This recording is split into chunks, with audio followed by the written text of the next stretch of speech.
بسم اللہ الرحمن الرحیم صلی اللہ علی النبی الامی و آلہ صلی اللہ علیہ وسلم صلاۃ و سلاما علیک یا سیدی یا رسول اللہ۔ احباب ذی وقار، یہ پرفتن دور ہے، نفسا نفسی کا عالم ہے، باطل قوتیں، اسلام دشمن عناصر ہر لحاظ سے، ہر سمت سے اسلام جیسے دین فطرت پہ، بہترین دین پہ ہر وقت حملہ آور ہونے کو تیار ہیں، بلکہ حملے کرتے ہیں۔ کچھ تو وہ ہیں کہ جو ڈائریکٹ اسلام پہ اعتراض کرتے ہیں، اسلامی شخصیات پہ، اسلامی اقدار پہ، اسلامی شعار پہ ڈائریکٹ تانہ زنی کرتے ہیں، اور وہ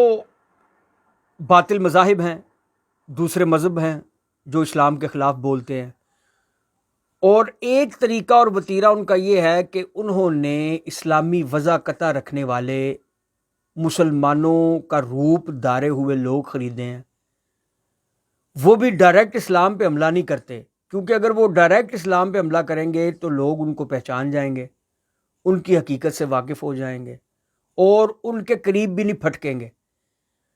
تو وہ یہ کرتے ہیں کہ وہ سب سے پہلے اسلام کی طرف راغب کرنے والی باتیں کرتے ہیں۔ اللہ سے بڑھ کے کس کی بات سچی ہے؟ رسول اللہ صلی اللہ علیہ وسلم سے بڑھ کے کس کا فرمان ہے؟ اللہ رب العزت سے بڑھ کے، اس کی کتاب سے بڑھ کے کون سی سچی کتاب ہو سکتی ہے؟ اور رسول اللہ صلی اللہ علیہ وسلم کے فرمان سے بڑھ کے کس کا فرمان ہو سکتا ہے؟ تو جب مسلمان یہ باتیں سنتا ہے تو وہ فوری اس کے پاس بیٹھتا ہے کہ یہ اللہ اور اس کے رسول کی بات کرے گا، اور وہ اسی طرح لوگوں کو اپنے قریب بلاتے ہیں، اللہ رسول کی باتیں کرتے ہیں، اور پھر لوگوں کا ذہن یہ بناتے ہیں کہ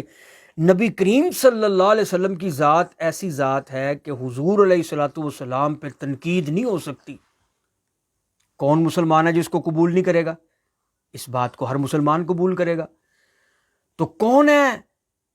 کہ جو رسول اللہ صلی اللہ علیہ وسلم کی ذات پہ تنقید کرے؟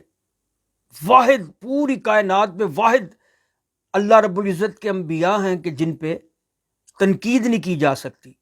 ان کے فرمان کو رد نہیں کیا جا سکتا۔ ہر بندہ کان لگائے گا، یار یہ بندہ بڑی اچھی بات کر رہا ہے، وہ اس کے پاس بیٹھے گا، وہ آہستہ آہستہ اس کو اپنے جال میں لے کے آئے گا۔ جب اس نے ذہن بنا دیا کہ اللہ کی بات کو چیلنج نہیں، رسول اللہ صلی اللہ علیہ وسلم کی بات کو چیلنج نہیں،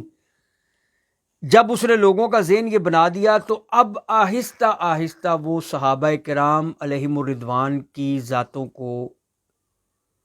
تان و تشنیع کا نشانہ بنائے گا،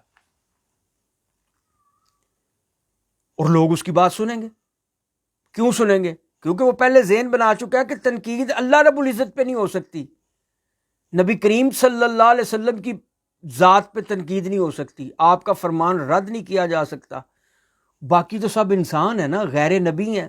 تو غیر نبی کا قول تو حجت نہیں ہے نا، غیر نبی کا عمل تو قابل دلیل نہیں ہے نا کہ اس کو دلیل بنایا جا سکے۔ کیوں کہ وہ انبیاء تو معصوم ہیں، اللہ کی حفاظت میں ہیں، اللہ نے ان کی حفاظت پہ ذمہ لیا ہوا ہے، تو صحابہ کرام تو معصوم نہیں ہے نا، تو غلطی ہو سکتی ہے، بندے سے خطا کر سکتا ہے۔ وہ اس طرح کی جب باتیں کرتے ہیں تو بندے کا چونکہ ذہن بنا ہوتا ہے کہ اللہ رب العزت سے بڑھ کے کسی کی ذات نہیں ہے، رسول اللہ صلی اللہ علیہ وسلم کی سے بڑھ کے مخلوق میں کسی کی ذات نہیں ہے، ان دونوں ہستیوں کی ذاتوں کو چیلنج نہیں ہو سکتا، اور ان کے فرامین کو رد نہیں کیا جا سکتا، اور ان پہ بحیثیت مسلمان تنقید نہیں کی جا سکتی۔ تو ان کا ذہن چونکہ یہ بنا ہوتا ہے، اس لیے وہ اس بات کو ٹھنڈے پیٹ سے سن لیتے ہیں۔ اب اس کی ہمت تھوڑی سی مستحکم ہوتی ہے، اور پھر وہ صحابہ کرام علیہم رضوان پہلے ایک کو چھیڑے گا، پھر دوسرے کو، پھر تیسرے کو، اور پھر صحابہ کرام کے ایک عظیم اجماع کو جمع کر لے گا اور ثابت کرے گا کہ یہ بھی غلطی پہ تھے، معاذ اللہ یہ بھی غلطی پہ تھے، یہ بھی غلطی پہ تھے، ان سے بھی جرم ہوا، ان سے بھی گناہ ہوا، ان سے بھی یہ ہوا، ان سے بھی وہ ہوا، اور پھر لوگوں کو کتابیں کھول کھول کے دکھائیں گے۔ یہ دیکھیں جناب، میں نہیں کہہ رہا، یہ طبری میں لکھا ہے، یہ طبرانی میں لکھا ہے، یہ ابن اسیر یہ کہہ رہا ہے، یہ ابن جریر یہ کہہ رہا ہے، یہ ابن کثیر یہ کہہ رہا ہے، حوالے اٹھا کے لائیں گے۔ یہ دیکھیں جی تاریخ بغداد میں لکھا ہے، میں نہیں کہہ رہا۔ اب لوگ جو ہے نا وہ یہ حوالے دیکھ کے پریشان ہو جاتے ہیں، وہ کہتے ہیں یار اب یہ کوئی کل کی کتابیں تو لکھی نہیں ہوئی، صدیوں پہلے کی یہ کتابیں لکھی ہوئی ہیں، اب ان کا کیا کریں؟ خدا کے بندو، ابھی 1 سال 2 سال تو اس نے تمہارا یہ ذہن بنایا کہ اللہ اور اس کے رسول کی ذات کے علاوہ کسی کی ذات کو چیلنج کیا جا سکتا ہے، کسی کی بھی ذات کو اللہ کی بات رد نہیں کی جا سکتی، رسول اللہ صلی اللہ علیہ وسلم کی بات رد نہیں کی جا سکتی، اللہ کی بات دلیل ہے، رسول اللہ کا قول حجت ہے، رسول اللہ صلی اللہ تعالی علیہ وسلم کا عمل حجت ہے۔ ابھی تو اس نے آپ کا ذہن بنایا، اور ذہن اس نے اس لیے بنایا تھا کہ وہ صحابہ کرام پہ تنقید کر سکے، اور وہ یہ بتا سکے کہ اللہ اور اس کے رسول پہ تنقید نہیں ہو سکتی، صحابہ پہ تو ہو سکتی ہے۔ تو ہم یہ کہتے ہیں کہ اگر اللہ، خدا کے بندو کم از کم اتنا تو سمجھو کہ اللہ اور اس کے رسول کے علاوہ اگر کسی کا قول حجت نہیں ہے، بشمول اللہ کے علاوہ اور اس کے رسول کے علاوہ کسی کا قول حجت نہیں، کوئی بھی ہو، بشمول صحابہ کرام، تو ہم یہ کہتے ہیں کہ تبری کا قول حجت ہے، طبرانی کا قول حجت ہے، اور وہ بھی اگر صحابہ کرام کے بارے میں ہو۔ یہ کبھی ہوا ایسا کہ اللہ اور اس کا رسول چیلنج نہیں ہو سکتے، باقی سب چیلنج ہو سکتے ہیں، صحابہ بھی چیلنج ہو سکتے ہیں، ان کی بات رد بھی کی جا سکتی ہے، ان پہ تنقید بھی کی جا سکتی ہے، کیونکہ وہ غیر نبی ہیں، وہ نبی نہیں ہیں۔ تو اگر ان کا قول حجت نہیں اور ان پہ تنقید ہو سکتی ہے، تو تبری کا قول کیسے حجت ہو گیا؟ طبرانی کا اگر ابن کثیر نے کچھ لکھ دیا یا کوئی ایسی بات کر دی، تو صحابہ کرام پہ تنقید کرنے کا مقصد صرف اور صرف یہ ہے کہ دین اسلام کی بنیاد کو ہلایا جائے، کیونکہ نبی کریم صلی اللہ تعالی علیہ وسلم کا سارا دین